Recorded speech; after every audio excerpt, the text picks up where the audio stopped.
Hello, my name is Daniel, and today's video I'm going to show you how you can stay focused as well as stress-free during the exam revision period. Like myself, who is also a student, I understand how overwhelming and how stressful it can be in terms of the amount of exam work and revision you got to do, as well as the amount of coursework you've got to do for your assignments.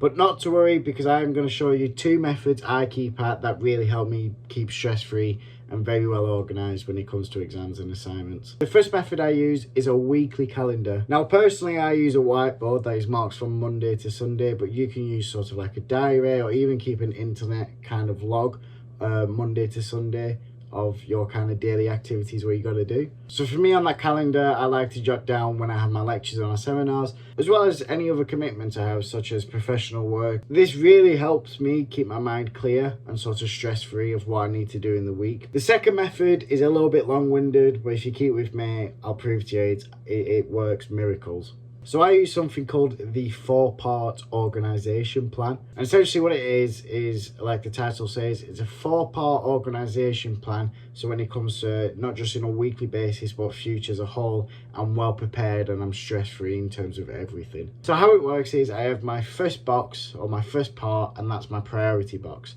And in that priority box is stuff that needs to be done within the day.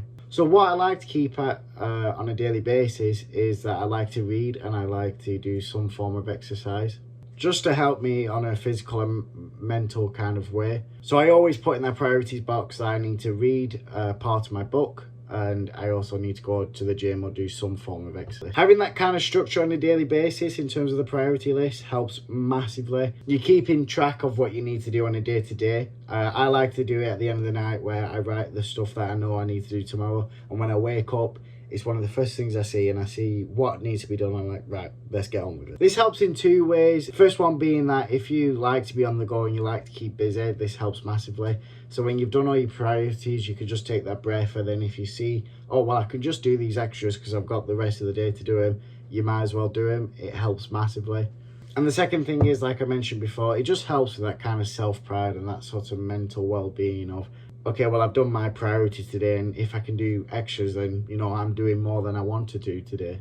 The third box is the future tasks box, or future commitments. And essentially what that is that these are commitments or sort of tasks that you have planned, but they're not in motion for another few weeks or even a few months. So for me, when I started university, the first thing I did is I put my assignment deadlines on my exam dates in the future tasks. And this helps massively for me, because every time I walk past my board and I see that in the future tasks, I know what dates these deadlines are, or when the dates for my exams are. Although they could be weeks away, months away, I know like what kind of time frame I have. And the last part, and for me, is a part that everyone must abide to for this to work, and that's the activities part.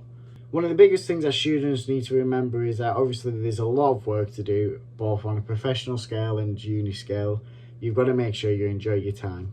If you don't take that time to relax or just have a little bit of a breather, you're going to burn out, and that's the last thing you want. So what you put in the activities box is stuff that, let's say, you know, TV shows that you might want to watch, or movies that you've wanted to watch, or even go into places that you want to go to, such as the cinema or going somewhere to eat. It's so that when you have done your priorities, in, let's say you don't want to do your extras, or you have done your extras, you can go to your activities and think, well, you know, I could watch the movie for the rest of the day and I can just relax. If you're constantly working and not giving yourself time to relax and enjoy your own space, you're going to get burnout. You're not going to enjoy both uni and probably life as a whole, and it's not what you want at all.